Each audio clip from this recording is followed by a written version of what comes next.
बोले गृहसीदास बाबा की समझ पकड़ी हमोरे बाही रे संतो भाई, समाज पकड़ी हमोरे बाही, समाज पकड़ी हमोरे बाही ला संतो भाई, महाराज पकड़ी हमोरे बाही, समझ पकड़ी हमोरे बाही रे संतो भाई, समाज पकड़ी हमोरे बाही, जब तो समाज पकड़ी हमोरे बाही ला संतो भाई, समाज पकड़ी हमोरे बाही, बाही बाही रे संतो भाई, समाज पकड़ी हमोरे बाही, मोरे बाही ला साधु भाई, समाज पकड़ी हमोरे बाही, कांचा पीतल करा मूर्ति ला पूज रे, मूर्ति ला पूज, काचा पीतल करा मूर्ति ला पूज रे, मूर्ति ला पूज। संत भाई यहाँ जाति भेद वर्ण भेद रूढ़ीवादी वायटम्बर सबके प्रचलित या चलत देकर नाम से तुम जाति में आ गए। ठीक बा भैया, मानव जाति सबो एके, लेकिन तुम जाति भेद में आके साहू का हो गए तो सतनामी के देवता गम तरी, हिंदुआ के देवता खटिया तरी। खटिया तरी है हिंदुओं के समाज में चाहे गरीब रहे चाहे अमीर रहे, नानकन घर बनावत बड़े जन महल बनावे, लेकिन घर के अंगना नानकन चौरा बना कुशल रख देते, लगा देते नानकन पत्थर, महादेव जलहरी मड़ा कर तो पानी पी लो। वाह वाह, ओकले बने पैसा वाले तेरे मंदिर बना ले, ओकले उमड़े पैसा वाले ओकले बड़े मंदिर बना लिया, ओकर ज्यादा करोड़पति तेरे अपन घर भीतर मंदिर बना लिया। जय हो भाई। लेकिन सतनामी मन हाँ बाहिर में लकड़ी गाड़ के जेत खम बना कर पूजल करते, और जतका देवी देवता पत्थरक बनाते सतनामी मन बने। हाँ भाई, ठाकुर देवता बरम बाबा नागा बैगी नागा भैया माता देवाला जतका देवता तेला सतनामी मन मान अपना ली, वो मन तो अपन घर के भीतर में मान ले। हाँ भाई, तो गम के मानने वाले हाँ वो, और तुमने संसार में जतका प्राणी आए तेरे मन हाँ तुम्हारे एक सूत्र बने हैं। का सूत्र बने हैं? कांच के, पीतल के, हीरा के, मोती के, सोना के, चांदी के देवता बनाकर भगवान बनाकर तुमने पूज लेता हो, आत्मा पूजा नहीं करत नहीं गा। घर मत देवता मना ले, मंदिर में देवता मना ले, कतको खवा ले, पिया ले, नहवा ले, साबुन सोडम धो ले, मांज ले, जतका तो मन इच्छा ततका खवा पिया ले, हवा ले, पैसा कौड़ी दे दे, कपड़ा लत्ता सबो चीज दे दे। जय जय जय। लेकिन एक जन लेके कहूँ तबियत घर में खराब हो जाए ता खाए पिए रही ता अनाज बैठते कर बाद भी वो तो मुख से बोला था कछु नाही रे संतो भाई, समाज पकड़ी मोरे बाई, वो तो मुख से बोला था नहीं बानी रे संतो भाई, समाज पकड़ी मोरे बाई, बाही मागे रे संतो भाई, समाज पकड़ी मोरे बाई, बाही बाई गा संतो भैया, समाज पकड़ी मोरे बाई, गुरु के वचन जसती लगा के आगी, के बचन जसा लगा के आगी, ये जमो जमो ठोकी हंसा तो जागी, जमो जमो ठोका हंसा तमो जागी। ये दुनिया संसार में दाई मेरे दादा मेरे भाई मेरे भतीजा मेरे मामा मेरे मामी मेरे जतका रिश्ते नाता संसार में भगवान मेरे घलक लेके झूठ बोले, लबारी बोले, दगाबाजी कर ले तो कुछ सोने वाला नहीं। वाह भैया, एक झल्ला कौन कहे संसार में सबके पास है जाग झूठ बोले, लेकिन गुरु के वचन जस्ती लगा के आगी, जो जो ठोकी तो जागे लगी। गुरु के पास में कोनो झूठ मत बोले, कल छपट मत करी। काबर जानतस गुरु के पास में यदि दगाबाजी करे, गुरु के पास में यदि निंदा करे, गुरु के पास यदि झूठ लबारी बोले, कल छपट करे, तोला काला धर धरा खागी रे संतो भाई, समाज पकड़ी मोरे बाई, तोला काले धरा धरा खागी रे संतो भाई, समाज पकड़ी बाही बागी रे संतो भाई, समाज पकड़ी मोरे बाई, मोरे बाई रे संतो भाई, समाज पकड़ी मोरे बाई। बाबा गुरु घासीदास जी के छोड़ छोड़ छोड़ छोड़ बोल तोड़ लिए मैंने यहाँ मोड़ लिए तैने कहते नहीं बाबा, नहीं छोड़ा नहीं दादा, मैं तेरे नाम ले कतका तकलीफ भोग के गिरलत आए छोड़ छोड़ के थत मुर्जिल कौन बचा ही, मैं नहीं छोड़ा। बाबा कथे गांव भर के आदमी मतलब सब लोग बने लगे, गरुआ गाय पशु पंछी सब लोग तही भर तो बाँचे रहेगा, तो मैं आया। ठीक और तुहे चल मुक्ति दे बरा चिल्लाए कर से हम सब गलत क्या मैं तोड़ देखा है हाँ। कि सब ला विश्वास हो कि हम तही रास्ता बताए जो तोरे अंगठी काट दिन कोनो दिन तो अमृत वाह वाह तब वाह मैं दे बरा हूं अमृत लता बातचीत के स्वयं आना पड़ गए ए दे झोंक के जब कमंडल के अमृत ला दे ओकर लगी। गुण मरितोज के थे बाबा तोर जतका शरीर में ततका सब जगह ला कोनो जगह मत बाँचे तो नहीं। साबुन मत चुप रहे हाथ गोड़ तेने प्रकार से हाँ। वो अमृत पानी पूरा हाथ गोड़ मत चुपरी तो ऐसे होकर शरीर जहाँ जहाँ अमृत पड़े तेरे प्लास्टर हो बराबर चिक्कन हो चले के सुंदर जय हो बाबा के अब हम जतका घाव को रहते मिटाते जाए वो मगर नान नान छोटे छोटे कीड़े रहते तो मन में गिरते जाए बराबर या कौन जानी 1 लाख गिरीन के 1 करोड़ गिरीन सबो गिरवन सनबन रहेगा तो है डोकरत हो गए अमर हाँ डोकरा पवित्र कंचन काया पागे और पागे। कीड़ा मन हुआ ग्वालिन कीड़ा बरोबर रहेगा तो कीड़ा मन कथे जय हे हो। बाबा हाँ। एक ठन जीव कारण मत 1 लाख जीव हत्या कर हत्या करत हत मानी। जीव मत मारो बाबूरा बाबूरा। ओ सब जीव एक समान समान। जीव हत्या कटे नकी चाहे कोटि न पढ़ो पुराण।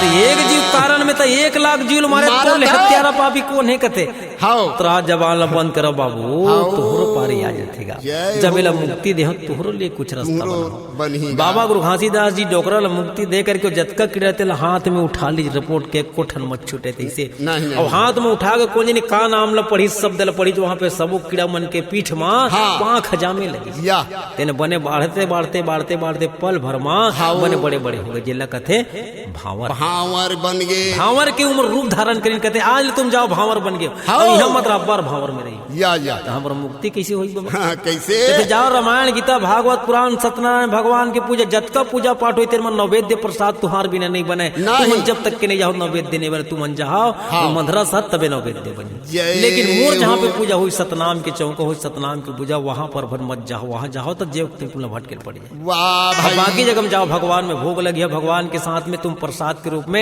हाँ। संसार में वितरित हो तुम्हारे बिना प्रसाद नहीं बने नहीं जाओ बन आज के बाद सका है तुम बोले लगी जेला देखत रहे राउत वर्दी चरावा तो तेन कते देख तो एक या। कीड़ा मन धरी तेकर पांख बन गए पाँख बन डोकरा गए। धरी तेकर काया कंचन बन गए हाँ। जरा ये गरुआ जरा ये वर्दी तेकर नहीं रहा था महू जाऊं कर श्रम दौड़त धंधरा पटाई महू जाऊं कर चरण ल छू लवे कनी धंधरा पटिया के हाँ बाबा जी के चरण में पड़ गए तो जतका जनता देखे यार तेरे मन ला एलम बरोबर लगा जादू बरोबर लगा हाँ और सब वो जनाइन तो कीड़ा मन वहां पे जबान बोले लेकिन जिसे मनखे मन बोलते तेने प्रकार से और सब संत जुड़ मिलकर के वहां पे बाबा गुरु घासीदास के वाणी ला सुने लगी जय अब बाबा जी के जय। चरण में आगे वही दिन के चौपाई ला दोहल बोली कहीं वाह। प्रेम से बोलिए गुरु घासीदास बाबा की जय तो गुरु जी को पहुँचे बंदगी बंदगी तो कोटि कोटि प्रणाम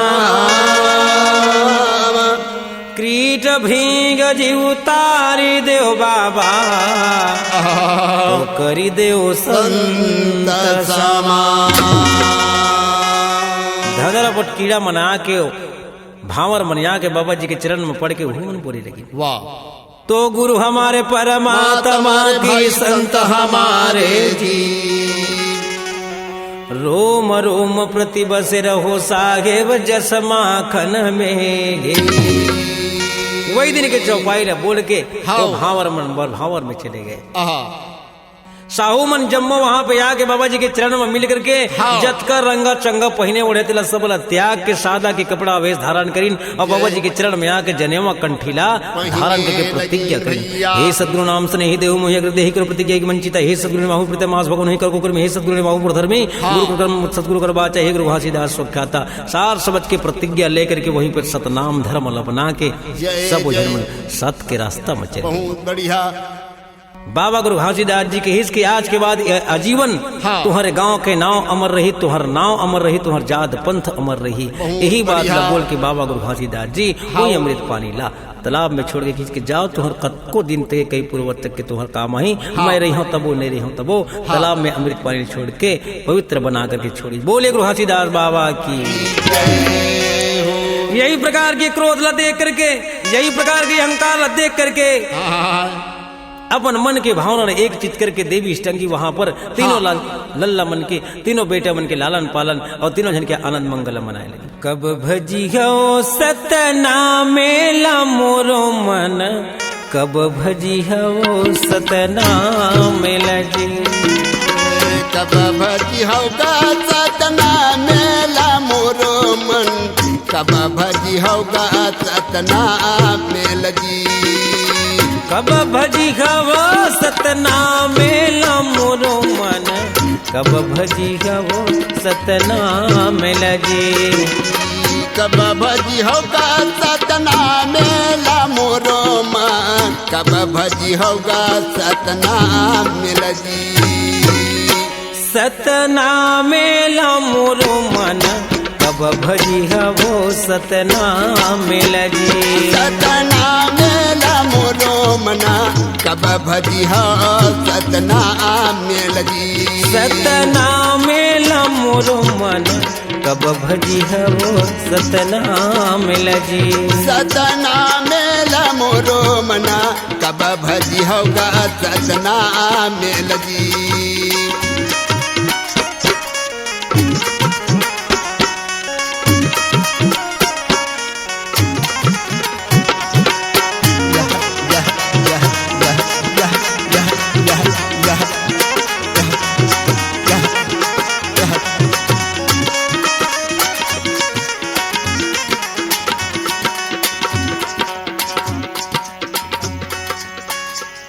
प्रेम से बोलिए गुरु हाथीदास बाबा की जय। यहाँ प्रकार से लड़का मन के लालन पालन करके वहाँ पर जब तैयार गई लड़का मन 7-8 साल के हो गए दाई अष्टंगी ले पूछे लेकिन कि माता हमर कोनो बाबा है के दादा है के काका है कहाँ रिश्ते परिवार ते बता देते संसार में कोनो नहीं है बेटा, मही माता मही पिता मही देवन के देव मोरे जिन सेवा गही तेकर सकल पदार्थ में मही माता मही पिता मही तो सारी संसार का मोरे से तू उत्पन्न ले। कहते हम तोर से कैसे उत्पन्न लेन दाई तेकर बारे में बता। कहते का बताओ बेटा, बहुत दिन ले बैठे रहे बैठे बैठे इसकी जाग दिन हाथ रमंज पड़ेगा फिर 3 जन फोड़ा पड़ गए। अरे फोड़ा धीरे धीरे धीरे धीरे बाढ़ते गए काम बूता करो तब रहे हाथ में एक छलक पहुंच दे बेटा। वाह वाह। तो एक बेटा हो गए, तीनों फोड़े तीनों बेटा मन तुम तैयार हो गए। तदाई तोरे सही हमन काबर नहीं होए हमन दूसर हो गए तय दूसर हो गए। ये बात है तोर गलत है दाई, हमर पिता कोनो में रोहित ला बता देते मैया। कहते नहीं है बेटा, तुम्हार पिता नहीं विश्वास कर जाओ तुम खोज के दुनिया संसार देख के आ जाओ। तो हमार मन तो नहीं मार दाई, हमन तो जाओ से खोजे नहीं। तीनों भाई माता के बात काट करके पिता ला खोजे पर निकल गए, लोग ला खोजे पर निकल गए। मन में विचार करके तीनों भाई चले गए भैया जी। तीनों भाई मन में विचार लगा के जब जात रहे तीनों अपन अपन सवारी में चढ़ के चलते चलते कुछ दूर तक के गिरे। रास्ता में थक गए। शंकर भगवान के 3 ठन आँखी डमरू त्रिशूल रखे हुए। विष्णु भगवान चक्रभुजी गदा चक्र पद्म वाला सुंदर से पहने हुए। ब्रह्मा जी के 5 ठन मुड़े ठन ऊपर में घोड़ा के बोल। जय हो भैया। सब जन गोठियावत जाए, कोनो में लोक मिलती तो वहाँ जाके सुंदर से खाते पीते रहते, कोनो में सुरताल लेते, कोनो में राजा मिलती दिकर में पूछ लेते। ऐसे गोठियावत जाए जिकर गोठ सत्य बात न सुन के घोड़ा के ऊपर में 3 सत्य बोल के हंसे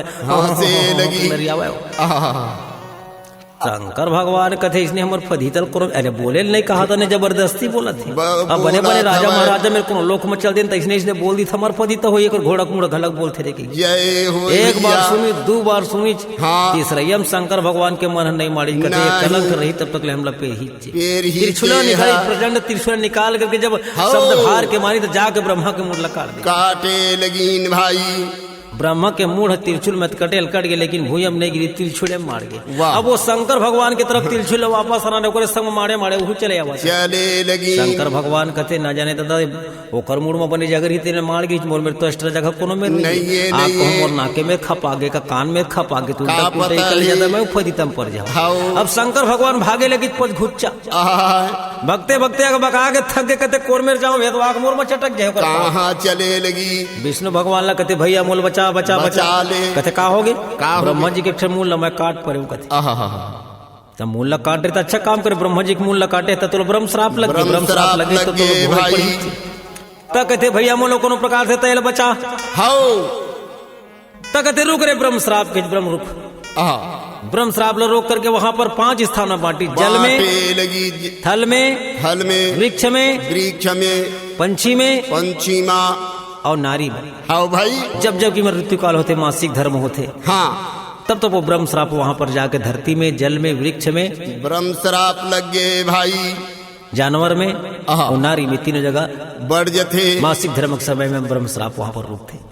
तो कहते संसार में जानवर के भी न रह जाही नारी के बिना रही जाएंगे रह जही लेकिन धरती ले ब्रह्म श्राप लगे धरती के ब्रह्म श्राप में बड़े बड़े ऋषि मुनि संत महात्मा मर रही हैं पूजा पाठ होते तब कैसे करें वो दिन नहीं जल बिना रह आदमी रह सके सके वो दिन भैया। ब्रह्म श्राप लगे कैसे कहते हैं वो दिन बता हाओ कहे संसार में सर्वश्रेष्ठ गुरु होई गुरु ज्ञान जो शब्द बताई उस गुरु शब्द ला पढ़ के हाँ। यदि वो ब्रह्म श्राप के ऋतु के काल में जा करके ब्रह्म श्राप को काटे बर उस गुरु के नाम दे शब्द ला पढ़ के वहां पर उपयोग करी तेकर ब्रह्म श्राप कर जिन्ने जानी तेने बैला भैंसा बरोबर बुड़ दे वाह भाई वागम जाओ 5 स्थान में बांट के ब्रह्म श्राप लमाए हाँ। कर दे तीनों भाई चलो चली खोजे बर पीतल खोजते खोजते चले गए शंकर भगवान जी कहते मैं ज्यादा दूर है नहीं जा सका नहीं, बैला वाले भैया नहीं। मैं मोल ही तीर तर में छोड़ दो वाह भाई तो जंगल के ओर मुतर गए जहाँ पर कैलाश पर्वत बनी जिन कैलाश पर्वत में बैठ के गांजा हाँ। धूरा भांग ला पी के वहां पर समय व्यतीत करे लगी बिताए लगी विष्णु भगवान ब्रह्मा जी आगे आगे चले जाते हैं हाओ आगे के रास्ते में विष्णु भगवान कहते भैया मैं कोनो दिन दूसरे जगह जा खोज के होता है तरफ भाटा टिक रहता है खोज के बता दोनों जन बता दे। जा खोज के लाभ होता है पीतल पाबो नहीं तो नहीं पावन नहीं नहीं खोजते खोजते भगवान विष्णु वहां पर पताल लोक के रास्ते में चले गए जहाँ पर चले हजारों जाओ। हजारों मुख वाले चपरासी मन शेषनारायण भगवान के रहे रक्षा करने वाले या वहां जा कहते मोल पताल लोग जान दो भैया मोल पीतल खोजे बर कहते यहाँ कोई पीता उता नहीं है वहां सांपे सांप नहीं नहीं पताल लोक में कहते कोई कोई सांप हो जकर बीच में मुर्दा हुई किसी नहीं हुई जब हो ही सब जन तो मोर पिता गला कोई मोल जान दो नहीं जान दो किसी नहीं जान दे बेटा है हाओ बातचीत मार के दोनों जन भगवान वहां पर मतलब मुटका मारा गपा गप कथे मोल जान दो खबर नहीं जानता वो तुम सांप हो गए कथे वाह था सांपे अंत कैसे हम लोक मत जबरदस्ती चल देवे ना जाए सका। जिन प्रकार से कर विष हाओ विष से निकले चावत फुसकारे तेनमक विष मुंह के जीवी से निकले तो शरीर पूरा काला पड़ गया काला पड़े लगी यह प्रकार के लहू लोकान हो करके वहां शरीर काला पड़ गया विष में हाँ। तब और मारपीट के अंदर पता लोग चली दी जय यहाँ पर हो। गीत शेषनारायण भगवान के समक्ष में जाकर राजनीति धर्म नीति कूटनीति 3 प्रकार की नीति वहां पर भगवान विष्णु बताए सिखाए। लगी भाई ब्रह्मा जी कहते शंकर चल दी हाँ विष्णु चल दी चकेल्ला मैं मही भर बाँच चकेल्ला गए। मैं ही मेरे बैठे बैठे पीतल खो जाओ चल। बोले घासीदास बाबा की की जय हो सत के पुजारी तोला सत के पुजारी तोला सत के पुजारी तोला सत के पुजारी तोला सत्य पुजारी तोला सत्य पुजारी तोला सत्य पुजारी तोला सत्य पुजारी तोला सत के पुजारी तोला सत के पुजारी तोला सत के पुजारी तोला सत के पुजारी तोला सत्य पुजारी तोला सत्य पुजारी तोला सत्य पुजारी तोला सत्य जी लोभी मन खोजत फिर्यो सत के पुजारी तोला दिन रात खोजत फिर्यो सत के पुजारी तोला लोभी मन खोजत पीरे ओ सत्य पुजारी तोला पीता मन खोजत पीरे ओ सत्य पुजारी तोला यह यह यह यह यह यह यह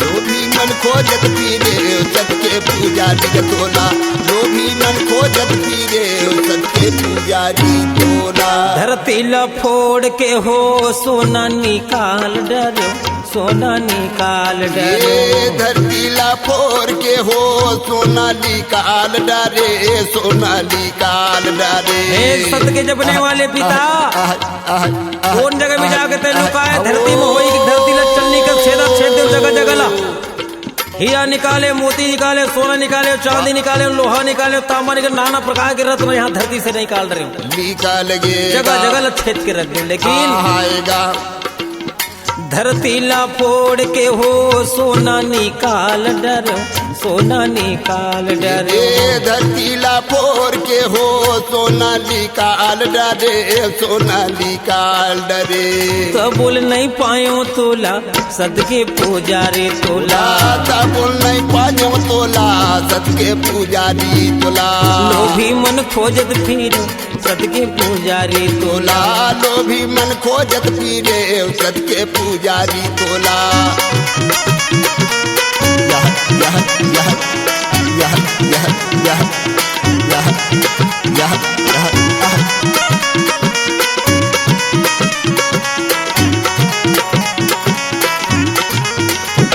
ये लोभी मन खोजत पीरे सत्य पुजारी तोला लोभी मन खोजत पीरे सत्य पुजारी है। गगन में जाके हो बाबा तारा लाटोर लायो, तारा लाटोर लायो। ये गगन में जाके बाबा तारा लाटोर लाए, तारा लाटोर लाए।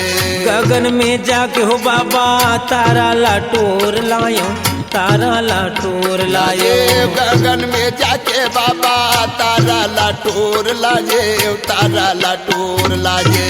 हे पिता हाओ ये चंदा सूरज ला कौन कहा है वो कर ले कई हजार कोस के ऊपर और जो ग्रह है मंगल बुध शुक्र ग्रह तेरह मन में जाके मैं पता लगा के पीता हो तुम लोग पकड़ के ला ले हम वो देश में जाके मैं बस जाऊं, घर बना ले हम, खेती खार करी हम, बिल्डिंग बनाऊं, कहीं जाके छी भी खोज के आगे तब नहीं पायो तोला सदके पुजारी तोला, तब नहीं पायो तोला सदके पुजारी का तोला। दिन रात खोजत फिर सदके पुजारी तोला, दिन रात खोजत फिरे सदके पुजारी का तोला। सदके पुजारी तोला, सदके पुजारी तोला, सदके पुजारी तोला, सदके पुजारी तोला। सदके पुजारी तोला, सदके पुजारी तोला, सदके पुजारी तोला, सदके पुजारी तोला। सदके पुजारी तोला, सदके पुजारी तोला, सदके पुजारी तोला, सदके पुजारी तोला। सदके पुजारी तोला, सदके पुजारी तोला, सदके पुजारी तोला, सदके पुजारी तोला। लोभी मन खोजत फिर सदके पुजारी तोला, दिन रात खोजत फिर सदके पुजारी तोला। लोभी मन खोजत फिरे सदके पुजारी का तोला, लोभी मन खोजत फिरे सदके पुजारी तोला। ये प्रकार के ब्रह्मा जी वहां पर बैठे रहेंगे, बैठे बैठे अपन पिता के ध्यान लगाई। जय हो 70 युग जब गए उसिराई तब अष्टंगी चेत लगाई। 70 युग जब बीत गए यही प्रकार से खोजते खोजते कोनो पिता के दर्शन नहीं पाई तो देवी अष्टंगी मनो विचार की 3 पुत्र जन्म देव, तीनों पुत्र मन कहा गिन तेकर पता नहीं चली। पता नहीं है काल इंजन की इच्छा सुरती इलमाइज काल इंजन जाके साक्षात खड़े होके कहते का बात है बता, क्या बात है जल्दी कहते 3 जन पुत्र अवतार दे तेला तहु देखे नहीं पाए। अब मोर मेला जन्म है 8 साल के होता निकल गए हूं मतलब महू नहीं पाए। नहीं मोर पाए। में ये है का बता कहते मोर में कहां जाए मन तो मोर सकल देखे मोर गांव देश ले नहीं नहीं कहते लइका मन गए कहां। हाउ दोनों प्राणी वहां पर रह कर कुछ दिन व्यतीत करी, महीना दिन 15 दिन 2 महीना रही। ओकर बाद कालीन कहते आहा कोनो मेरे के भूल आगे हुई था। मैं जाता हूं अपन काम में, वहां पर मोर फैक्ट्री चला 4,84,000 प्रकार के जीवात्मा वहां पर लगाए हो फांसा कोनो हंसा मन नेपाल ऊपर मत ना के घेरा लगाए हो, घेरा डाले देख रेख मोर रखवारी करे लगे जाता हूं। हाउ देवी अष्टंगी वहां पर रह गई। कुछ समय के बाद में वहां गर्भवती हुई जेकर 9 महीना में 10 महीना में तो पुत्र अवतार हो गए। 9वां महीना जो बाचे रहते पुत्री जे तैयार हो, जेकर नाम सावित्री। सावित्री कहते बेटी यहाँ ठलहा मत बैठ तैते बड़ जब बाढ़ गे तो तोर भाई मन के जाता है पता लगा के जल्दी 3 जन तोर भाई 3 जन भाई जा खबर उठा कावे। हाउ सावित्री माता के बात मान करके तीनों भाई लोग खोजे बर गीत, तीनों 2 झलत नहीं पच खोदते खोदते तीसरी एक जगह में गीत तब वो कर हाथ गोड़ में दियाल माटी चढ़ाट रहे चढ़ गे रहा है भाई। अब वो सूखा लकड़ी के बरोबर बैठे तेरे में जा कोत के खरखर ले माटी गिरी कहते काय टमड़ के देखी तब दे कहते ये भैया हुआ है कि सब माटी को टिल टारी टारे लगी। सुंदर से भजन लगा के सतनाम परम पिता परमात्मा के वहां जगह ही चला। ब्रह्मा जी के जब ध्यान खुले के मौका लड़की या कोई भी जीव आत्मा हो आदि सामने में पीछे मा जा। वाह वाह वाह नहीं तो गौ कोसले आगे लगी तो मत जल जाएगी। जर जबे तहाँ लड़की पीछे में आगे। ब्रह्मा जी न जाने कतका दिन की आखिर मुद्रा जब खोल के देखी तो वाकई में गौ कोसले आगे लग गई। आगे लगे कहते अब सामने माँ जाता है। कहते का बात है बता। कहते मैं माता अष्टंगी की बेटी आऊं और भाई 3 जन तक खोजे बरा ब्रह्मा विष्णु महेश कहते वही ब्रह्मा हो। हाँ तो चल तुलदाई बनाए चल चल भैया। कहते मैं ऐसे नहीं जाऊँ तो पितक दर्शन नहीं पहुंच तब तक नहीं पितक दर्शन कोनो मेरे जाए दाई को जीव तुहर बड़ तड़पत है तुम्हारे चला। कहते ऐसे नहीं जा माता के पास में हमन गरज के आयन बल करके आयन पिता दर्शन कर ले तबे आबोगे कि हम नहीं जाए ऐसे जाके वहां बेइज्जती नहीं कराई। नहीं नहीं चल ना भैया का होई चली दे बेदकर नहीं पाए तो खोजत खोजत थक गए नहीं पाए काय सो जाए। नहीं ऐसे नहीं जान एक काम कर तय मोर साथ में जैसे बोलते ऐसे तय बोलबे ऐसे का कैसे बोले बर कि हम कोनो नहीं जाने हमार बात ल तही मई बार जानता ना पिता दर्शन करके आन के बदाई मेरा मान सम्मान बढ़ी सब। हाउ गर्व के साथ में वहां पर बोलबो तो कहते ऐसे नहीं बोला मैं फोकट छाप कैसे बोलबे ता दाई कहूं शराब दिच मोला गुस्सा के त मैं का करी मत भोग डरी हम कहते हां कुछ कहीं तय पहले दे दे रहा मोला कहते या तो भाई बहनी में का कमी हो मांग ना मांग मांग ले ऐसे हाउ देख भाई देहो कहा था देवे तेला देहो का नहीं तेला नहीं का नहीं तीन कहते। वचन है ब्रह्मा जी कहते तीनों वचन में मांगना भाई बहन का बात है वो हाउ कहते ऐसे देवेगा कहते हाँ दे तब तो एक दिन और मैं पति पाऊँ या दुष्ट कही के हरे सबके एक महतारी भैया। बेटी बेटे तैमूल पति पाऊँ कहते हैं दूसरा हाँ। वरदान नहीं राज मांगते गांव मांगते जो भी मांगते दिला देते दे रही थे फिर मैं काजी देता हूँ हाउ कहते तय अपन जवान में कहते तय दे कहते तोला तब देर ब्रह्मा जी लगी। वहाँ वेद की रचना करी ना पाठ की रचना करी नहीं। वहाँ पे पाप नाम चीज उत्पत्ति करी कि भाई ये बहन दोनों जन नर नारी बन के पाप उत्पत्ति करी वाह वाह जिन वाह पाप वाह। उत्पत्ति करके वहाँ पर ब्रह्मा जी आगे के कदम रहेंगी तो 10 कदम रहेंगी गर्भवती होकर कर पेट ले फिर झल नहीं कहो एक नंबर आगे हरे हरे भाई कथे कलंक के कथे हाँ 10 कदम हाँ ते समय को उम्र आदमी की 120 साल के थे लेकिन भगवान के मन की उम्र 4 साल 4 साल टोटल के 4 लिए साल जीते भगवान होकर बाद मन मर जीते भगवान बना हाँ। और आदमी मन 120 साल तक 120 साल तो आदमी मन के 20 साल तो भगवान मन के एक दिन एक साल आदमी मन 20 साल जी भगवान मन के एक दिन होते तो 4 साल की उनकर उम्र है हाँ, तो 10 कदम रहेंगी तो 10 महीना हो गया ओकर को खले जल लइका हो गया बहुत बढ़िया गायत्री नाम के कन्या हुई कहते झलक हाँ। बरकाए दूसरे कैसे बरकाओ कैसे बरकामाओ कहते बेटी तय जाग दाई में तय मन बोल बोते तय बोल देवे कहते ठीक है मोल बोल अम्मा काय जैसन दाइल देते ऐसे महूल दे माहूल दे देता मातल दली ब्रह्मा जी कहते करम मोर फूटे कहते अब एक झलक देबो करते दूसरे मोल दे कहते मैं कहाँ खेल दवा हाँ केल देवा नहीं तो देवे मैं बोलूं नहीं बोला मैं सही सही बोलूं हाँ जी बड़ा गड़बड़ हाँ तहू ले चल धर भे चल भाई यह प्रकार के जो जो 10 कदम रहेगा जाते हैं झल लेके होते जाए पुष्पवती गायत्री सावित्री जय हो कहते सनातन धर्म है नाम कर धरी सनातन धर्म देखे सनातन वेद पुराण धर्म रामायण के आएगा। जहाँ पर भी होते जयकारा लगाते तो गायत्री के जय बोला ही और बोलो सनातन धर्म की कहते सब जन मन जय हो महाराज कहते हाँ सनातन भाई। धर्म के निर्माण करके लइका मला सब धर के आखिरी 6 में जन सरस्वती नाम की कन्या जन्म ली ले कहते डरी तय झूठ भैया। बोल रही थी कहते मैं नहीं बोला मैं घर तीर आगे हम दाई में चल दूं मैं हाउ तब ब्रह्मा जी के मुंह बंद हो गए हाँ। तीर में आगे हमारे यहाँ पीछे कूदा हाथ में ही पकड़ा जाते कल टार रहे तय चल के थे चल ले भैया गए सब चल घर के लेकिन देवी इष्ट के सामने में कहते सब काय बेटा कहते मन सब हाँ। सनातन धर्म दाई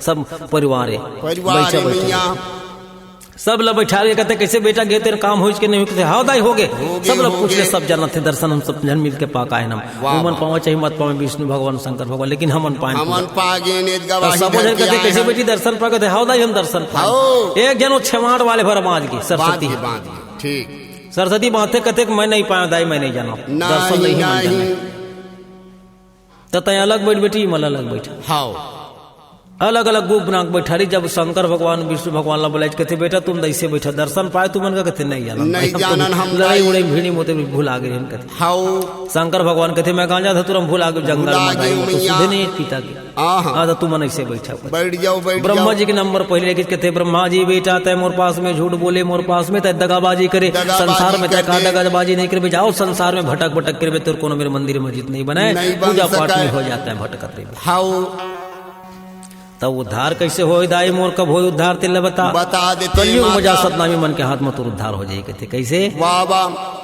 3 युग तक के तय भटकबे कलयुग मजा में तुर उद्धार होई कहते हरे कैसे? हरे भैया दुनिया में तोर मंदिर मस्जिद ला कोनो नहीं बनावन कोनो तोर पूजा पाठ ला करे नहीं सतनामी करे, मन नहीं हाँ करे। राउत मन के नाचल मार पीट के ले ली रहास नाचा हाँ। तेरे में 360 मूर्ति बनाई मन बनाही, रहास बनाही। नाचा कराही था हाँ। और वही दिन 360 मूर्ति के संग में वो मंडप के भीतर में तोरो मूर्ति बना के 9 दिन तोर बनाही। पूजा के 3 दिन तोर पूजा हुई मुक्त हो जाबे जाके जय हो दूसरे नंबर लग गए सरस्वती की कथे बेटी है बोली हाँ। झूठ तय तय काबर बोले कर संग मत गहूं संग में कीड़ा रग आगे काबर रगड़ा मैं का आगे। जनाऊं दाई के हित से मैं बोल दे हाँ तो यही बात लेकर जा दलदल में क्यों बन के रही हरे मार हरे मार भाई। भावे पुलबे हाँ। और पासे में रहे तब वो देवी देवता हम तय दर्शन करे नहीं जा पाओ नहीं जा सकत और दलदले में तय बढ़ा तुम जाते रहे फिर मूल मुक्ति कैसे हो दाई काम कोनो होई। भैया जब ये रास्ता में कहूं भूल चुक में तोर खुशबू सुन के तोर पेड़ देख के जा कहूं फूल लटोर के लाल ही हाँ। और मुड़ में खोचे कहूं रेंग दी ना या धार के रेंग ही तय मुक्त तोर हो जाई जा वो दिन उधार हो जाबे तीसरा नंबर लगे गायत्री के गायत्री कहते बेटी हाँ। तय संसार में मन दूजन में झूठ बोलिन तब बोलिन तय काबर झूठ ला काबर बोलत झूठ बोले कहते जा बेटी। दुनिया संसार में एकर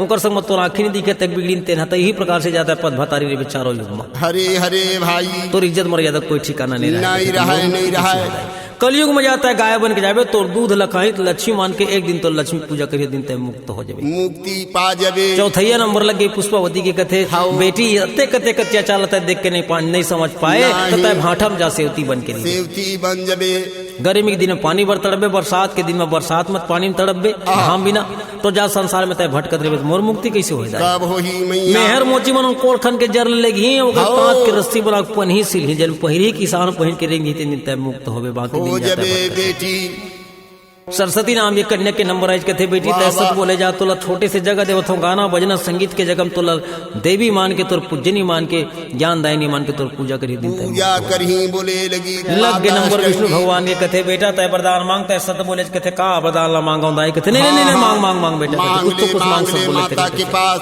तो यही वरदान देता है पताल लोग गयो तय 1000 मुंह वाले सांप मन हम डसीन मोल चाबी जिन मोर गोरा बदन काला पड़ गए काला पड़ गए। आग में लोहा हो गया हाँ। वही मतलब मैं पटक पटक के मारते हूँ कथे जय अभी दो युग में नहीं पाओ सतयुग और त्रेतम बेटा द्वापर युग जब लगी कृष्ण अवतारी हो बालकपन में तक खेलते खेलते तोर गेंद गिरी जाए कूदबे ना तो सीधा पता लोग जाबे दिन को नहीं छेका तोला नहीं, वो दिन तक नहीं। मसक मसक के मार लेवे जत का तोर सत मारना रही वो दिन ताकत बेटा। ला तोर फूल हाउ आगे शंकर भगवान के पारी कथे बेटा तय कुछ वरदान मांग मांग कथे ले। मैं का वरदान मांगा दाई गांजा नहीं। धतुरा के पिए खवे नशा पानी खवे पे का वरदान मांगा वो नहीं लगे मोला कथे नहीं नहीं नहीं मांग ले मांग ले कथे नहीं नहीं मुन नहीं लगा मैं काय करे मांग के मैं ऐसे भी पचाट रहे सब चीज बहुत मांग तो बढ़िया मेरा काम बात। नहीं। त कोटि न ब्रह्म विष्णु मर जावा मैं शंकर अमर पद पावा इमर रोज जन्म ले रोज मर जाए हाउ इकर से मोर कोई लेन देन नहीं नहीं, अपन माटा नहीं। मनुष्य कमाए मैं अमर हो जाऊं दाई तहना चारों युग में मैं कोनो मेरे मरबे मत मरबे चाहे जहर मत खाऊं करो। चाहे महुरल खाऊं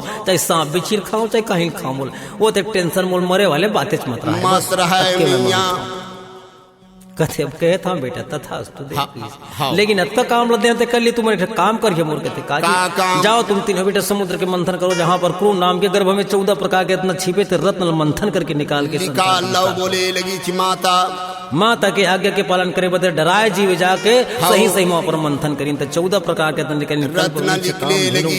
लक्ष्मी ब्रह्माणी पार्वती 20 अमृत 14 प्रकार के रत्न निकाल के वहाँ हरे पर हरे। सृष्टि के विस्तार के जब मनु शत्रु पर तैयार हुई हाउ 33 कोटि देवता बनी जहाँ पर सतयुग की निर्माण हुई 33 कोटि देवता बोले सतनाम पुरुष पिता की जय यह प्रकार के सतनाम परम पिता परमात्मा 33 कोटि के जन्म देख के अंडर पिंड सुख मंजरायण धरती आकाश चांद सूरज के प्रकाश को देख करके हित की अत्येक जीव जंत बन के सृष्टि बन के लेकिन एक उठन जीवन मोर में काबर नहीं आवा एक रस्तर भुलागे का भुलागे भाई त कथे ईश्वरमती मन नहीं आवा कथे मोरे देश के आदमी भेजो तेर मन जा कुहन लाही पकड़ के हो 4 गुरु भेजी चंके जी बंके जी धर्मदाव दो सहती जी 4 गुरु कथे बेटा तुम जाओ वहां पर नाम लदे के हंसा मल उबार के लाओ लाले, चारों गुरु लाले। मन नाम ल लेके आई यहाँ देखिन पहनावा ला यहाँ देखिन खाना पीना ला यहाँ देखिन राज ला यहाँ देखिन रीति रिवाज ला रीति रिवाज ला। सन तो हमारा कुछ नहीं दे दुकान नहीं, नहीं, धान सुख काल में भोगा था। पेड़ा कुछ नहीं हाउ। यहाँ कहाँ वहाँ सुख खबर बुझाए आगे तो यही रह जाते सुगर बने दिखत बहुत कपड़ा बढ़िया लत्ता पोशाक और राज बाट ला देखिन तो चारों गुरु मन 4 दिशा में पहले कोनो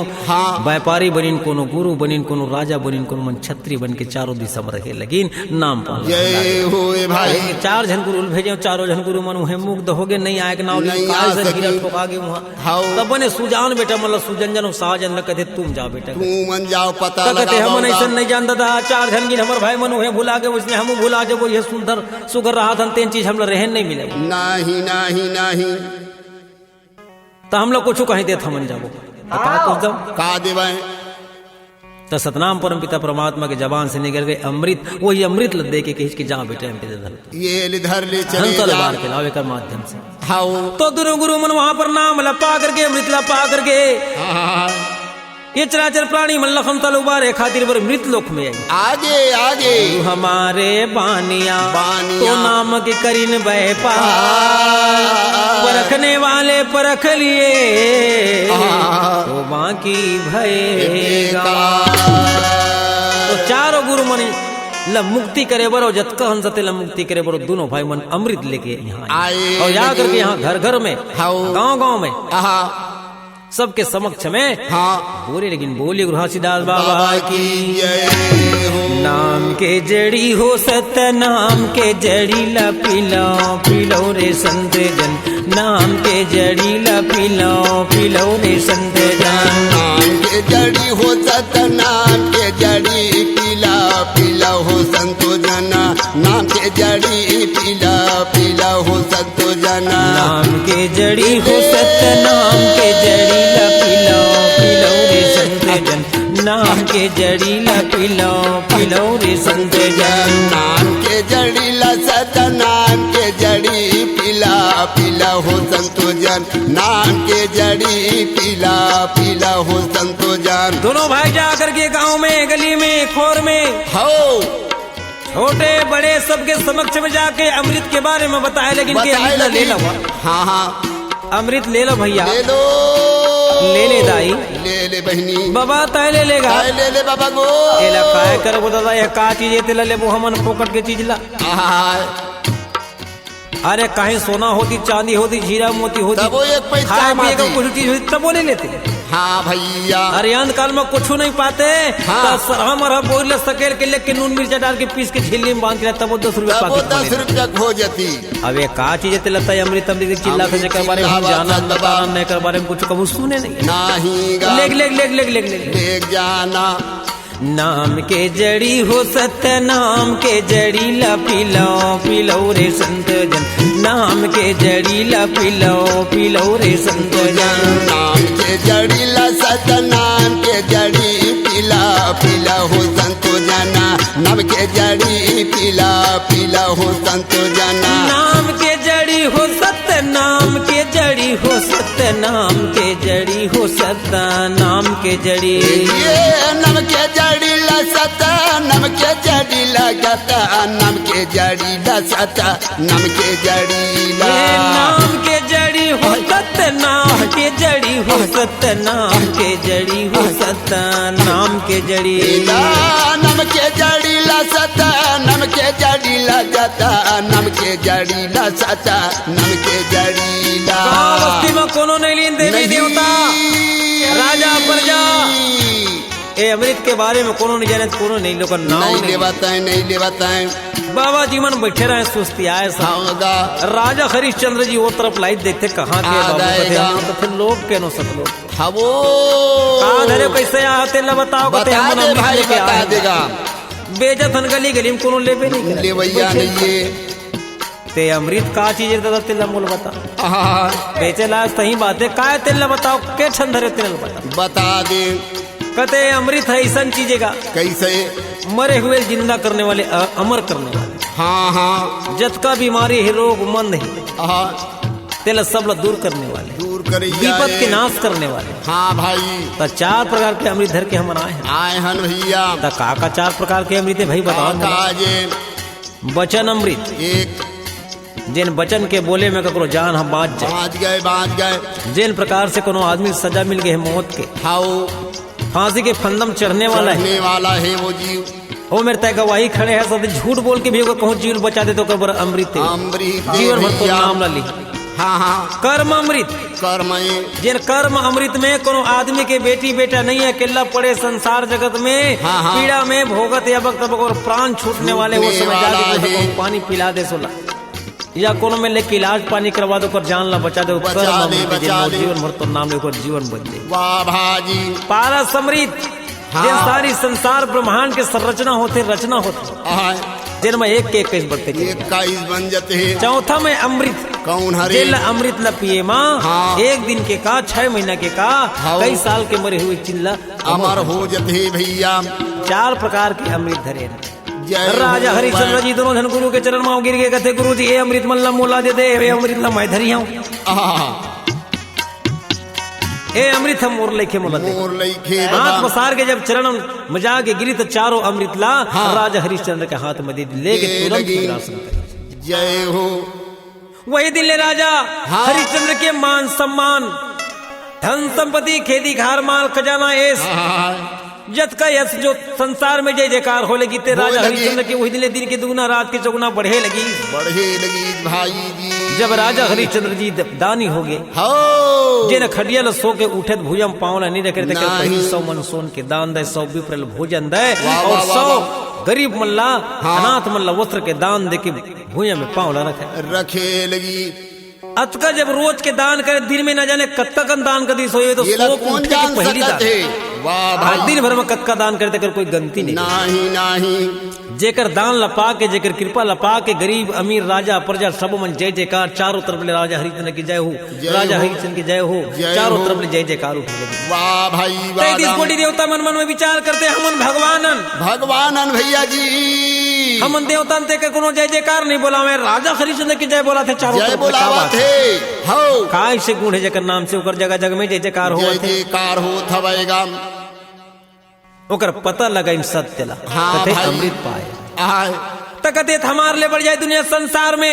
हमर जी। देवता मन के मान सम्मान नहीं रहते कल ज्यादा हरिश्चंद्र के नाम हो लगी सम्मान तो होए लगी। नहीं में लग खत्म कर दे जा खत्म कर दिए जाए। हमन जाके डायरेक्ट अवार करबो हाँ। और जत का आदमी है या देव चारों युग में हमर मन की निंदा हो जाए। हरे हरे देखल भाई अगर माध्यम बने कूटनीति अपना के वहां पर वो तो गुरु विश्वामित्र जी के पास में गिना बोला दबाव डाल इनके दबाव डाले लगी। त जाके तोर चेला मेले जत राज पाठो कर सब देते लते छीन के ला नहीं तो हमन मसक के मार वाह वाह बोला वाह तंग वाह। करे देंगे। हाँ भैया विश्वामित्र जी अपन जीव के डर में हाँ। ब्राह्मण के भेष बना करके राजा हरिश्चंद्र के दरबार में चले गए। जय हो राजा जय जय हो जय हो हो जय हो जय हो। जय जयकार अपन सुनित राजा हाँ महाराज लदे के प्रणाम करी और प्रणाम करी करके लगी। सिंहासन में बैठा के इसके मांगो राजा का मांग ले, मांग जय ले। जयकार कर दे हाँ। मैं खुश हो गया मांग बहुत बढ़िया। तो नहीं दे सकत गया नहीं मांग के बोला दे- मांग मांग मत का अपन मन इच्छा जो दे रहते दे दे दे कहते नहीं नहीं राजा घर आया है तो बात जबानी से नहीं कि राजा घर में आया तो कुछ चीज नहीं मिला था जल मांगे मिला चले तो है। मिले। ये वाले बात नहीं है। हाँ कहते कहत देर लगी करत देर नहीं लगी नहीं लग सके। सही गा कथे हाँ देखे न बड़े बड़े राजा लगा और बड़े बड़े दानी मन लगा अरे पहले तू तो बोल तैते के पर दे। होड़ मत मारते दे नहीं सकत जय अरे तै हो। बोल के देख महाराज एक लफ्ज वाह वाह वाह वाह वाह वाह। कहते जत का तो राजपाट धन संपत्ति जो सत्य तेला मोला दे दे मोला दे अब ये दे। जनतन में तोर वस्त्र तत्के भ्रमत यहाँ से अपन परिवार लेकर के राज न छोड़ के बेराज में चले जा यही वरदान मैं मांगना मैं चाहता हूँ। चाहता हूँ भाई। राजा हरिश्चंद्र जी कट खा गए हो और तुरंत वहीं पे जो पोशाक तन में पहने तत्के पोशाक में खुला पैर आहा। रानी तारामती बेटा रोहित कुमार निकालिस हाँ। और वहां से महाराज ये राजपाट धन संपत्ति सब तोरे करवन में चले। लगीन भैया वो विप्र होकर पाछू पाछू चले गए जब राजा हरिश्चंद्र जी पर राज छोड़ के दूसरा राज में एक पैर वो राज में एक पैर ही राज में ये राज में मारे है यानी दोनों पार है। राजा एक बार दान करे का काम के हो ये दान के पुण्य नहीं हुई नहीं हो मोक्ष नहीं हुई आहा। कामा मोक्ष हो जब तक के भूर्सी दक्षिणा देवे तो मोक्ष नहीं हुआ नहीं हो सके भूर्सी भैया। दक्षिणा का महाराज कहते दान के महादाने हो महादाने वो दान न देवे तब तो मोक्ष हुए नहीं तब का दान के कोई महत्व नहीं। नहीं नहीं राजा मन में विचार लगा के देखते यदि विप्र होती जे सच्चा ब्राह्मण होती तो अपन खाए के पेट के पुरतल मांग के चले जाती ऐसा बात नहीं करती थी हम विप्र हो तो इसे लगते मोला नो है कोई छल राजा करत करत है के भाई। देखे जय महाराज हो। तो सत्य कहते ले बता आहा। मोर मन में संदेह हो कि तय ब्राह्मण हो ब्राह्मण होते तो मन पेट के पुरतल मांग के तो- चले जाते हाउ लेकिन तुरवाणी ला तुर कठोर वचन सुन के मोर मन में शंका हो गई तय ब्राह्मण शंका हो हो सकता। नहीं फिर मैं श्राप दे मोर अंत समय को श्राप की हाँ हाँ श्राप ला सुन कर विश्वामित्र गुरु जी वहां पर अपन ब्राह्मण के वेश ला छोड़ वेश बनाए करके लगी। गुरु के भेष में आगे आगे कथे मैं तो गुरु हूँ जय हो गुरु होगी इतना तोर मन में कठोरता हो कि मोर राजपाट ला छीन के ओकर बाद में औ भूर्सी दक्षिणा मांगत मांगा लेत एकर कारण काय तेले बता बता दी कते एकर कारण कुछ नहीं जतका देवी देवता तत्का मन 33 कोटि मोर ऊपर चढ़ाई करी चढ़ाई मोर ऊपर करी। दबाव डाली जब जान से मार देबो कि तो अपन जान के कारण मैं बेटा मैं तोर में झूठ तोर बोल में के झूठ ब्राह्मण बोलना के पड़ भेष बना गए। के आग ते में राजपाट चल आहा।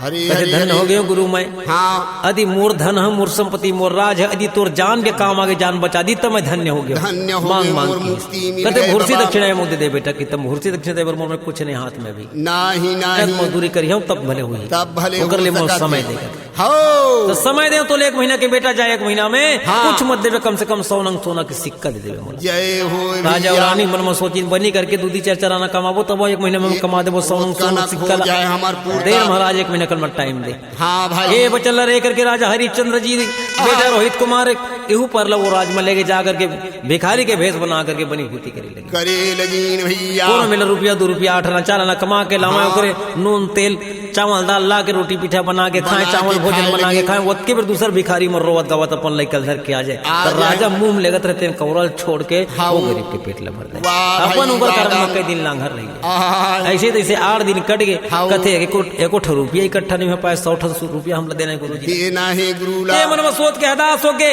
हो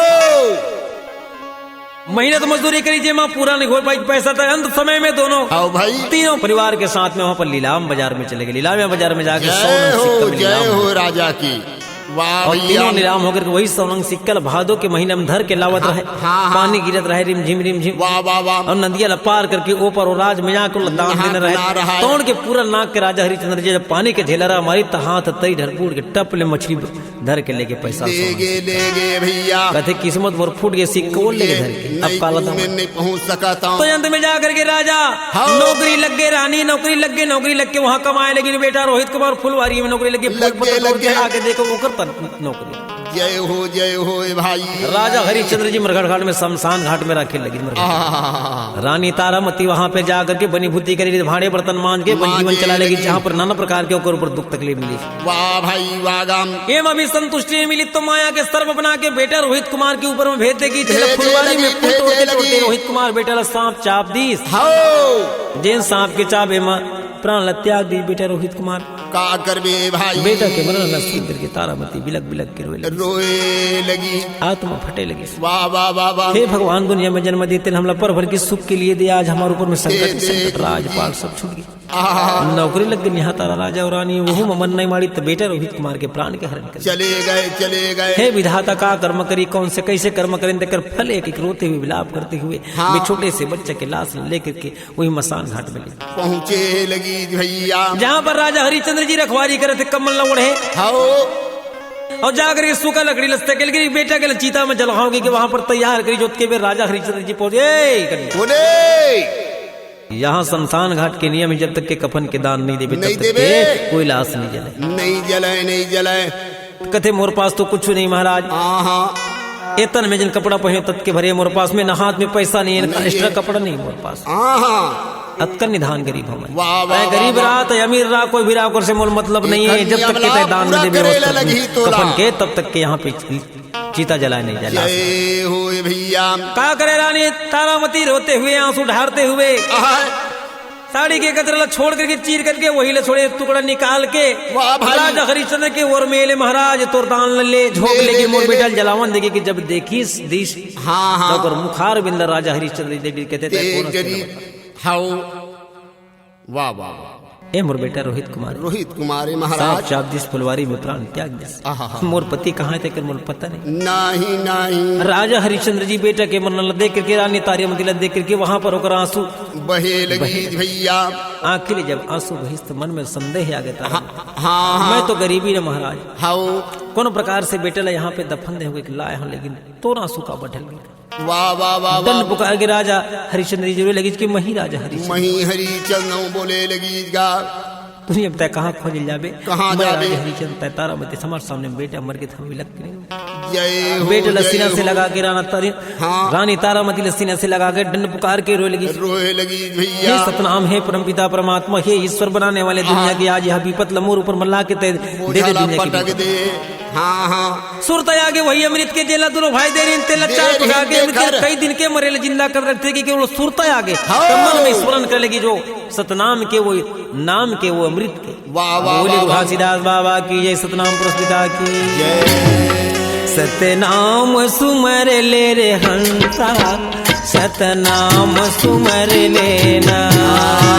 सतनाम सुमर ले रे हंसा सतनाम सुमर लेना। सतनाम सुमर ले रे हंसा सतनाम सुमर लेना। सतनाम सुमर ले रे हंसा सतनाम सुमर लेना।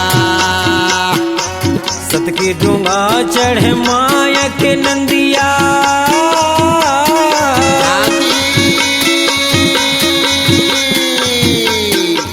सत के डूंगा चढ़े माया के नंदिया जाके घूमर ले रे। हे सतनाम सुमर ले रे हंसा सतनाम सुमर लेना। सतनाम सुमर ले रे हंसा सतनाम सुमर लेना। सतनाम सुमर ले रे हंसा सतनाम सुमर लेना।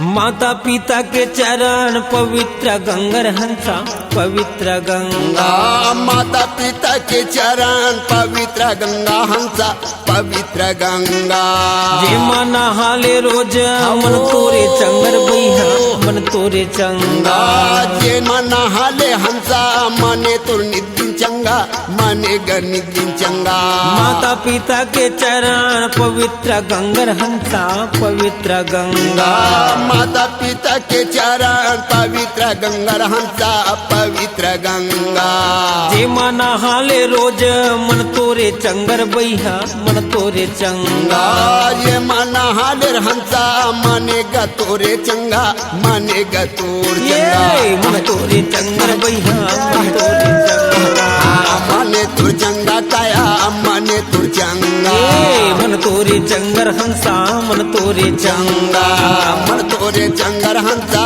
मन तोरे चंगा गंगा नहा के गुरु घासी बाबा के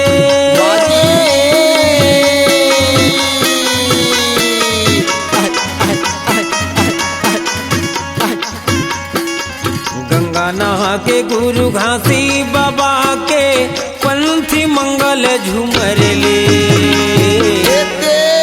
सतनाम सुमर ले रे हंसा सतनाम सुमर लेना सतनाम सुमर ले रे हंसा सतनाम सुमर लेना सतनाम सुमर ले रे हंसा सतनाम सुमर लेना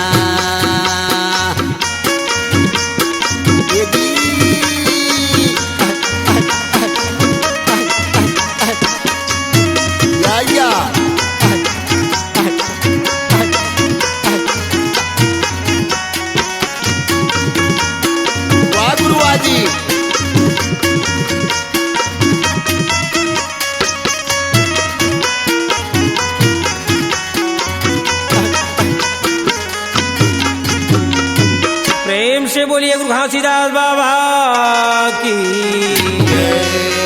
यहाँ प्रकार के राजा हरिश्चंद्र जी 7 बार आंखें मुंद के जब हृदय से तन मन धन लगा करके सतनाम के नाम लल्ले की स्मरण करके वो अमृत जागृत करे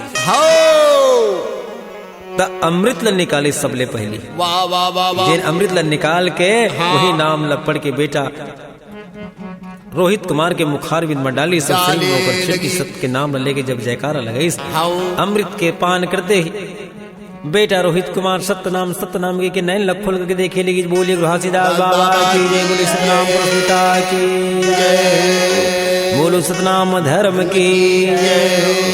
यहाँ प्रकार के सत अमृत के प्रमाण ला राजा हरिश्चंद्र जी पाइस जिन अमृत की पी से अपन कुटुंब परिवार मिलके पीन जेकर कहानी जेकर कथा जेकर यश हा आज कई 1000 साल बीते के बाद भी जिन कथा ला सुने मा जिन कथा ला पढ़े मा आज के हरियर बराबर लगते जैसे कि आज की कहानी का तत्कपन आनंद वो कहानी में और कथा वार्ता में ओकर पुस्तक पढ़े में आनंद आते वो सत्य के प्रमाण ला सतयुग में सहजन सुजन ने दिखाई। बोलिए गुरु घासीदास बाबा की जय। C-Log Digital Recording Studio, Cordoba. Contact number 9907119215.